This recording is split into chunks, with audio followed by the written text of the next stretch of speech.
All right, welcome back to today's Explainer. We're doing something massive today. We are going to distill over 400 years of incredibly complex history across two absolutely giant regions. We want to understand exactly how their ancient, sprawling dynasties transformed into the modern nation-states we know today. It's a really fascinating journey full of collapse, total chaos, and ultimate consolidation. But before we really jump in, think about this historical puzzle for a second. How did these sprawling, multi-ethnic ancient empires actually fracture into the highly contested borders we see in the news every single day? We're going to trace the parallel historical roots of the Middle East and China. These are two regions that were once totally dominated by vast, decentralized empires, only to face a complete systemic collapse. And honestly, how they rebuilt themselves from that rubble, it basically shapes our entire world today. Okay, so here's our roadmap for today. We're starting with the decline of great empires, then moving into rebellions and colonial interventions. From there, we'll hit redrawing the Middle East, China's century of transformation, and finally, strongmen and modern states. Let's get to it. Part 1. Decline of Great Empires in the 17th and 18th centuries. So there's this absolutely wild parallel going on here. On one side, you have the Ottoman Empire facing a massive general crisis. We're talking deep corruption and a completely neglected, underfunded fleet. Meanwhile, over in China, the Qing dynasty is intentionally isolating itself from the rest of the world. Out of sheer fear of loyalist rebellions, the Qing actually banned their own citizens from living within 25 kilometers of the coast. It was called the Great Clearance. So the Ottomans failed to adapt to shifting global trade, and the Qing just deliberately bolted their doors shut to it. And as you can guess, both of those strategies proved absolutely fatal. Over in the Middle East, a massive catalyst for this decline was something called Malakani. Think of it like auctioning off the empire piecemeal. It completely eroded centralized control. Basically, wealthy families would win a bid, collect local taxes, recruit their own private armies, and practically run miniature autonomous states right under the Sultan's nose. It created what was basically a Russian doll of power.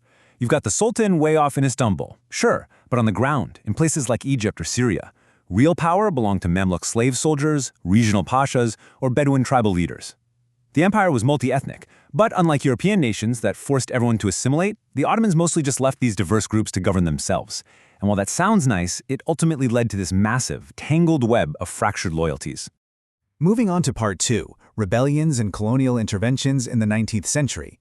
Now, we have to talk about the human toll in China during this era, because the numbers are just staggering. The 1850s Taiping Rebellion alone resulted in tens of millions of deaths. Tens of millions. It critically weakened Qing rule. And the catalyst for all this bloodshed? A man named Hong Xiuquan, who, get this, after failing his imperial exams, claimed to be the brother of Jesus Christ. He launched a full-scale rebellion that just ravaged the entire country. So, it wasn't just the famous Opium Wars that brought down the Qing dynasty. It was these massive, bloody internal fractures that literally tore the nation apart from the inside. Meanwhile, down in the Arabian Peninsula, a totally different kind of rebellion was taking hold. This one was driven by ideology. The House of Saud allied with Muhammad ibn Abd al-Wahhab to completely challenge the status quo. In 1744, they signed the Diriyah Agreement. This pact married a really strict Salafist religious ideology with hard political ambition. They wanted to rid the region of what they viewed as polytheistic practices, and it set the stage for a solid century of violent expansion and conflict across the peninsula. Which brings us to Part 3, Redrawing the Middle East in the 20th Century. Okay, so World War I hits, and the old empires just shatter. The Levant gets dismantled incredibly fast. The British and French sweep in with their mandates, completely disregarding the complex tribal and religious realities on the ground. In just a few short years, a region that had maintained this delicate balance of local autonomy for centuries was just sliced up by European powers. All while, over in Anatolia, Ataturk is launching a massive military offensive just to secure the borders of a new, modern, secular Turkish state. To try and manage this unbelievable chaos, the British pull out what's called the Sharifian solution. And honestly, it was a pretty bizarre strategy. They drew these brand new, strange, modern borders, and then literally took the sons of the Sharif of Mecca, guys from the Hijaz region down in Arabia, and just placed them on newly invented thrones in Iraq and Jordan. Just imagine the tension there. You're dropping foreign royals over an incredibly diverse mix of nomadic tribes, urban intellectuals, and different religious sects. It laid down the exact historical fault lines we are still dealing with today. All right, part 4, China's Century of Transformation.